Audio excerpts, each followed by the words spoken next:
ki khubor ka batisi TV lawan rashapi da ka orange Nissan Loomso po near Fire Brigade Shillong. Admissions are open at BDW International School. Enroll now. The St. Joseph Services invites admission for MBBS in India and abroad. For more details, contact 94361 19558.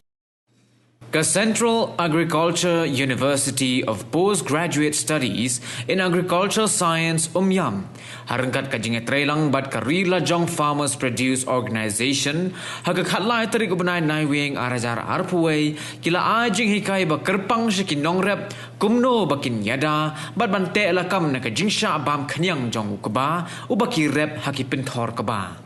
Yagani Jinghikai kabala penlong handong po la jing kershan deka ICAR NCIPM New Delhi bat palat hendrup hongut ki Nongrep na katain ribhoy ki balawan banyeshim benta hagani kasni. Yaki Nongrep la Jinghikai du Associate Professor Dr. Pranab Datta ubala pensyai benia ahalor ka thong jong kaniga Integrated Pest Management bat syapang ka jing koridor bat ka jing yarab lada pendon kam deki kenja Bio-Intensive Pest Management na kabenta ki Nongrep ka ba hapo ka ribhoy ka district bat ha ka jillahi baro ka way. Hagani kasngili yashim bentaru nadu Dr. Ram Singh Dr. Mahesh Pathak Dr. R.K. Patidar bat ki samla puli postgraduate lembar pralatur bat kumjuru ka kong Mariam Maring ki badai ki nongelam jong karila jong Farmers Produce Organization Haribhoy District.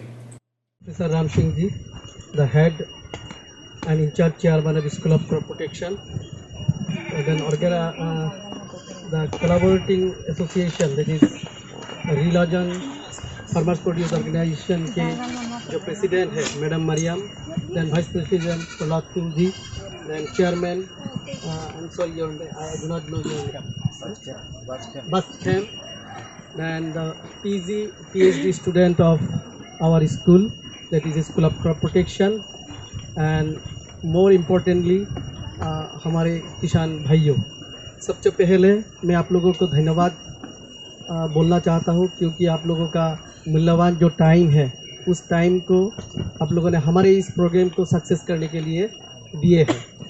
तो हम लोग ये समझते हैं आप लोग अभी इसी टाइम में काफ़ी बिजी है, फिर भी यहाँ आए हैं प्रहलाद जी के रिक्वेस्ट से, तो हम लोग बहुत आभारी है इसके लिए। तो आप लोगों को पता है हमारे मेघालय में जो 12 डिस्ट्रिक्ट्स हैं